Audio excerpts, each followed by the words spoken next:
옛날 옛적 프랑스의 아름다운 라발레트 마을에 클로딘이라는 이름의 어린 소녀가 살고 있었습니다. 클로딘은 마을의 깊은 숲속에 있는 목장에서 부모님과 함께 살며 매일같이 목장을 돌보고 집안일을 도우며 평화로운 삶을 살고 있었어요. 어느 날 클로딘은 우연히 목장에서 희귀한 황금 같은 깃털을 가진 작은 새끼 거위를 발견하게 됩니다. 이 새끼 거위는 평범한 수컷 거위와는 다르게 특별한 기운을 풍기고 있었어요. 클로딘은 거위를 조심스럽게 집으로 데려가 돌보기 시작했어요. 날이 지나면서 이 거위는 특별한 힘을 가진다는 것을 알게 되었죠. 그 힘은 바로 거위가 황금의 깃털을 금으로 바꿀 수 있다는 것이었습니다. 클로딘은 부모에게 이 사실을 알리지 않고 비밀로 하기로 결심합니다. 그녀는 거위에게 날마다 황금 깃털을 제공하도록 부탁했고 깃털로 어렵게 생활하던 가구와 목장을 점점 부유하게 가꾸어 나갔습니다. 어느덧 클로딘의 가족은 마을에서 부유한 집안 중 하나가 되었고 사람들은 어떻게 그들이 이렇게 부유해졌는지 의문을 품기 시작했어요. 마을의 작은 상점주인 피에르가 클로딘의 집과 마을 사람들의 소문을 듣고 신비로운 거위 이야기에 흥미를 느끼게 됩니다.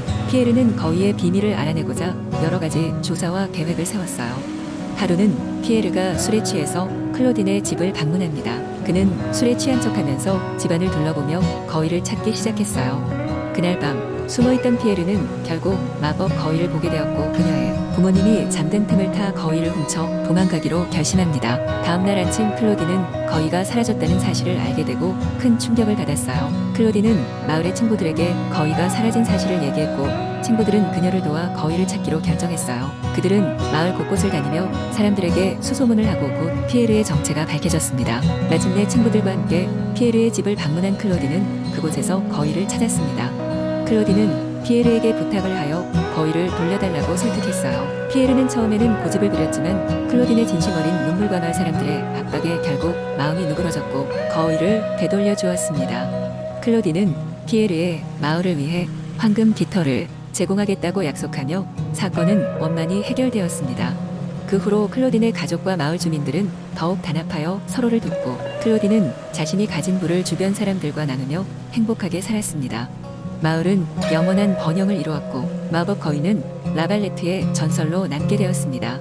두 번째 이야기. 옛날 옛적 프랑스의 한 작은 마을 가장자리에 깊고 울창한 숲이 있었다. 이 숲은 신비한 이야기와 전설로 가득 차 있었는데 마을 사람들은 그 안에 살고 있는 신비로운 생물들과 자연의 신비에 대해 무수한 이야기를 나누곤 했다.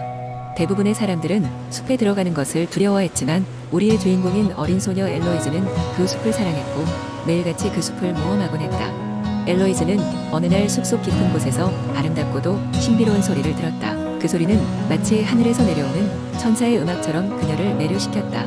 그 소리를 쫓아가다 보니 그녀는 이끼로 뒤덮인 오래된 나무 아래에 숨겨진 오래된 비올라를 발견하게 되었다. 비올라는 마치 살아있는 것처럼 빛을 발하고 있었고 손으로 만지는 순간 온몸에 전율이 흘렀다. 엘로이즈가 비올라를 켜낸 순간 주변에 숲은 마법에 걸린 듯이 생기를 띠기 시작했다.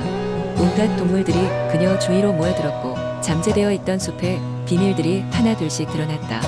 엘로이즈는 곧 알게 되었는데 이 비올라는 단순한 악기가 아닌 자연의 소리와 연결된 마법의 물건이라는 것을. 그러던 중 엘로이즈는 숲속에 세상에 존재하지 않는 비밀의 생물들이 사는 숨겨진 마을이 있다는 것을 알게 된다. 그들은 인간 세계와의 연락을 끊고 숲속의 마법을 지키며 살고 있었으나 오래전부터 그들의 마법이 점점 약해져 가고 있었다. 엘로이즈는 비올라를 통해 그들의 마법을 되살릴 수 있다는 사실을 깨닫고 그 마법의 힘을 되찾기 위한 여행을 떠나기로 결심한다. 여행 도중 엘로이즈는 신비한 생명체들과 만났다. 그녀는 요정들의 도움을 받아 마을 곳곳에 숨겨진 전설의 유물을 찾아야 했고 위험한 덩굴뱀들과의 투쟁에서 살아남아야 했다. 그녀의 용기와 따뜻한 마음은 결국 마법의 비올라를 완전한 힘으로 되살리게 했고 숲속의 마법 마을은 다시 한번 생기를 되찾았다. 엘로이즈는 숲을 떠나기 전 마을 사람들에게 비밀을 지켜줄 것을 약속하고 그들의 가슴 속에 여운을 남겼다. 엘로이즈의 기와는 마을에 새로운 활기를 불어넣었고 그녀의 이야기와 전설은 프랑스 전역에 퍼져나갔다. 사람들은 그녀가 마법의 숲에서 경험한 이야기들을 전해 듣기 위해 모였고 세월이 지나도 그녀의 이야기는 영원히 사람들의 마음속에 남아 전해 내려갔다. 이로써 프랑스의 작은 마을에서의 엘로이즈의 모험은 전설이 되어 숲의 비밀과 마법을 오랫동안 간직하게 되었다. 세 번째 이야기. 옛날 옛적 프랑스의 아름다운 루아르 강 근처에 작은 마을이 있었습니다. 이 마을은 푸르른 자연과 풍요로운 농지로 유명했지만 그 평화는 종종 강을 지배하는 마녀 마노니아의 계략으로부터 위협받곤 했습니다. 마노니아는 초록색 안개를 이용해 강을 오염시키고 마을 사람들을 공포에 떨게 했습니다. 그 결과 강에서 물고기를 잡거나 배를 띄우는 것이 모두 금지되었고 마을은 차츰 침체되어 갔습니다. 마을에서 멀지 않은 곳에 사는 소녀 마농은 마노니아의 저주에 맞서 싸우겠다고 결심했습니다. 그녀는 어린 시절부터 강을 사랑하고 자주 그 근처에서 노는 것을 좋아했기에 강의 현재 상태를 참을 수 없었습니다. 마농은 각오를 다지며 마을에 나 있는 현자 클로드를 찾아갔습니다. 클로드는 강력한 마법의 지팡이를 가지고 있었지만 그것을 사용할 용기를 가진 이는 없었습니다. 클로드는 마농의 용기를 높이 사며 지팡이를 전달했습니다. 그녀에게는 강의 정령을 깨워 마노니아의 저주를 풀어야 할 임무가 주어졌습니다. 마농은 준비를 마치고 여정을 떠났습니다. 숲을 지나고 험한 언덕을 넘고 그녀는 마침내 강의 정령이 깨어나기를 기다리고 있는 신비의 폭포에 도달했습니다. 폭포에서 노래를 부르기 시작한 마농은 강의 정령을 깨웠습니다. 정령은 그녀의 순수한 열망에 감동받아 마노니아를 물리칠 힘을 주었습니다. 젊은 소녀는 쉬지 않고 강둑을 따라 마노니아의 성으로 향했습니다. 마노니아는 마농의 접근을 알고 이미 함정을 준비하고 있었습니다. 그러나 마농은 강의 정령으로부터 받은 힘을 이용해 마녀의 마법을 막고 지혜롭게 함정을 피하며 그녀의 성에 도달했습니다. 두 사람의 대결은 치열했지만 마농은 결국 마법의 지팡이로 마노니아의 마력을 흡수하여 그녀를 물리쳤습니다. 마노니아의 마법이 사라지자 루아르 강은 다시 맑고 깨끗해졌습니다. 마을엔 기쁨과 번영이 찾아왔고 마농은 마을 사람들로부터 진정한 영웅으로 추앙받았습니다. 마농은 이후에도 마을을 위해 계속 봉사하며 행복하게 살았습니다. 이렇게 용기 있는 소녀 마농 덕분에 루아르 강과 그 주변 마을은 다시 한번 아름다움을 되찾았고 그녀의 이야기는 시간을 초월하여 전설이 되었습니다. 네 번째 이야기. 옛날 옛적 프랑스의 작은 마을에 마리안이라는 용감한 소녀가 살고 있었습니다. 마리안은 책을 읽고 모험을 꿈꾸는 것을 좋아했으며 언젠가는 자신의 이야기를 세상에 전하고 싶어 했습니다. 그녀의 마을은 아름다운 숲으로 둘러싸여 있었지만 사람들은 마법의 숲이라 불리는 그곳에 대해 두려워했습니다. 숲 안에는 신비로운 생명체와 경이로운 이야기로 가득 차 있다는 전설이 있었기 때문입니다. 어느 날 마을에 큰 가뭄이 찾아왔습니다. 강물은 바닥을 드러냈고 농작물은 날아가기 시작했습니다. 마을 사람들은 걱정에 빠졌고 이를 해결할 방법을 찾기 위해 고심했습니다. 그러던 중 마리아는 숲속에 있는 마법의 샘물이 모든 걱정을 해결할 수 있다는 옛 전설을 떠올렸습니다. 이에 용기를 낸 마리아는 숲으로 떠나기로 결심했습니다. 마리아는 길고 어두운 숲속으로 들어섰습니다. 숲은 그녀가 상상했던 것보다 훨씬 더 신비롭고 경이로웠습니다. 나무들은 하늘 높이 치솟았고 마치 살아 숨쉬듯 항상 변화하고 있었습니다. 숲속에는 기이한 동물들이 살고 있었습니다. 노래하는 새들과 자유롭게 날아다니는 반짝이는 곤충들, 그리고 낮잠을 자고 있는 귀여운 곰들이 있었습니다. 마리아는 길을 따라가다 키가 크고 뿌리까지 멋진 빛을 뿜는 나무를 만났습니다. 나무는 사람처럼 말을 걸었습니다. 용감한 여행자여, 무엇을 찾고 이곳에 왔는가? 마리아는 자신의 마을에 큰 가뭄이 찾아왔고 이를 해결하기 위해 마법의 샘물을 찾아 나섰다고 하자 나무는 가만히 듣고 있었습니다. 나무는 미소를 지으며 마리안에게 숲의 지혜를 가르쳐 주었습니다. 샘물이란 단지 물이 아닐세. 그것은 우리가 서로를 돕고 자연과 함께 사는 방식을 깨우치게 하는 상징일 뿐이야. 마리아는 나무의 말에서 깊은 깨달음을 얻었습니다. 이후 마리아는 마법의 샘을 찾았고 그곳에서 반짝이는 물을 한 병 담아왔습니다. 하지만 그녀는 더 중요한 것을 배웠습니다. 그것은 바로 마을 사람들끼리 서로 협력하고 자연과 공존할 때 비로소 모든 문제가 해결될 수 있다는 것이었습니다. 그녀는 마을로 돌아와 나무에게서 들은 지혜를 주민들과 나누었습니다. 사람들은 마리안의 이야기를 듣고 힘을 모아 절수하고 숲의 자원을 현명하게 사용하게 되었습니다. 이후 마을은 점차 회복되어 다시 풍요로워지게 되었습니다. 마리아는 마법의 숲에서 배운 가르침을 통해 진정한 영웅이 되었고 그녀의 이야기는 오랫동안 프랑스 전역에 전해지며 사람들에게 깊은 교훈을 안겨주었습니다.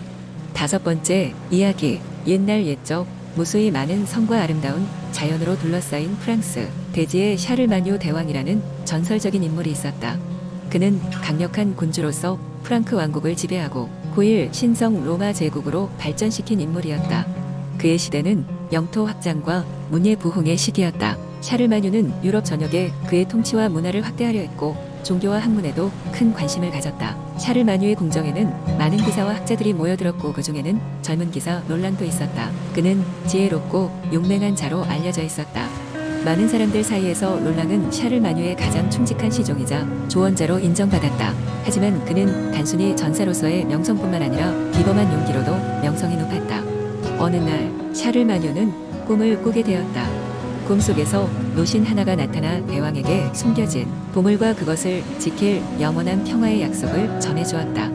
그 보물은 먼 나라에 있는 신비한 성 안에 숨겨져 있으며 만약 그것을 되찾으면 프랑스 대지는 영원한 평화를 누리게 될 것이라고 하였다. 꿈에서 깨어난 샤를 마뉴는 이 꿈이 단순한 상상이 아니라 신의 계시라 믿었다. 대왕은 롤랑을 불러 그에게 성을 찾아 떠나 보물을 되찾아 오라는 명령을 내렸다. 롤랑은 왕의 명을 받들어 여정을 준비하였다. 이 여정은 그가 대한 용맹과 지혜를 시험할 기회가 될 것이었다. 롤랑은 뛰어난 말을 타고 수많은 악어가 서식하는 늪과 눈이 덮인 산을 지나며 여러 난관을 극복하였다. 여정 중 롤랑은 수많은 친구와 적을 만나게 되었다. 위기의 순간마다 그는 용맹한 전사로서의 능력만이 아니라 상황을 꿰뚫어 보는 지혜와 적을 동화하는 자비로움을 발휘했다. 늪지대에서는 마법을 부리는 현자를 만났고 그에게서 보물에 대한 중요한 힌트를 얻었다. 마법사의 조언에 따르면 보물은 거대한 위험의 모습을 하고 있는 용을 지나야 할 때만이 발견될 수 있다고 하였다. 오랜 시간이 지나고 마침내 롤랑은 신비한 성에 도착하였다. 그곳은 마치 꿈에서 본 것처럼 경이로웠고 성의 정원에서는 천상의 꽃들이 만개하고 있었다. 그러나 성을 지키고 있는 용은 실로 무섭고 강력한 존재였다. 롤랑의 지혜와 용맹 더 나아가 성의 주민들이 협력하여 용을 물리치는 데 성공하였고 마침내 보물이 모습을 드러내었다. 그것은 금은 보화가 아닌 평화를 상징하는 특별한 보주였다.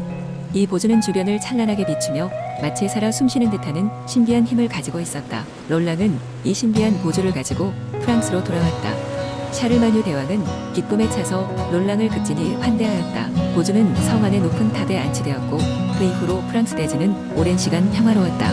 이 전설은 오늘날까지도 프랑스 사람들에게 깊은 감동을 주며 용기와 지혜 그리고 평화에 대한 희망의 이야기가 되었다. 샤르마뉴 시대의 이 전설은 단순히 옛 이야기가 아닌 영원히 기억될 정신이 되었으며 프랑스를 지탱하는 힘이 되었던 것이다.